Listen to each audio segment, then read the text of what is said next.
Ćao svima, moje ime je Tijana, danas sam 13. po redu, crna sam ovca i novinar sam po struci. Bavim se pisanjem priča. Danas ću vam ispričati jednu. Moja priča kreće tako što sam se pre 3 godine povezala sa 3 ovčice sa književnosti i pokrenuli smo jedno stado.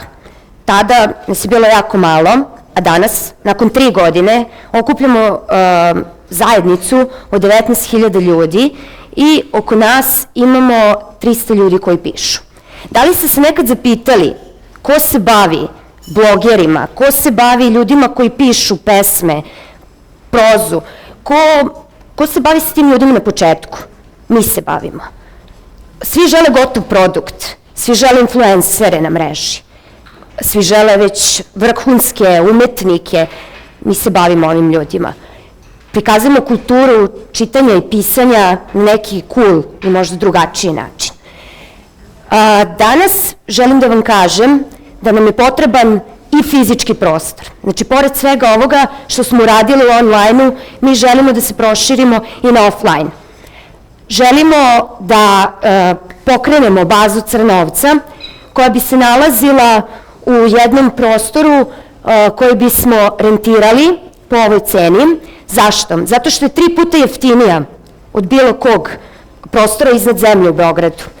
Ovdje je reč o skloništu, nama se uklapa u našu kulturu i reč je o tome da ovaj prostor koji se ne koristi, mi bismo mu dali neku umetničku crtu. Šta smo radili do sad?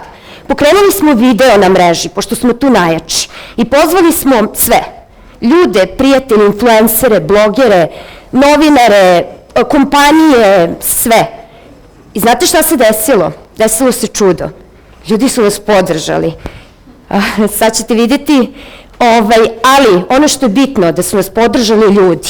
Mi smo dobili stare stolice, stare police, knjige, tražili smo sve ljudima što bi nama omogućilo da obezbedimo u bazi nešto. Nama nije bitno gde ćemo da radimo ili gde ćemo da sedimo, da pišemo. Nama je bitno da radimo. Ovo su neke od aktivnosti koje će nama kasnije pružiti i samoodrživost i to je još jedna od stvari koja ulazi u naš budžet pored rente. Znači, u ovo ćemo uložiti najviše sredstava koje budemo dobili od Erste banke, nadam se. Takođe, nama je akcenat i na cyberbullying kampanji. Zašto? Zato što se i time u Srbiji niko ne bavi dovoljno. Ljudi, reči na internetu mogu da bole. Mnogo je teško da motivišete nekog da prvi put počne da piše i da taj neko napiše tekst, a onda da mu se javi neki hejter na mreži sa komentarom i da ga izvređa. Šta ja da radim posle sa tom osobom? Kako da je opet motivišem? Jer mi od belih jaganjaca pravimo crne ovce. Isto tako, želim da vam kažem da je naš najveći adut, da su ljudi, moj tim koji već 3 godine radi na volonterskoj osnovi, na čistom entuzijazmu. Ovdje je samo delić tima. Mi možda jesmo ovce, ali smo uporni kao mazge. I hoću da vam kažem da isto tako...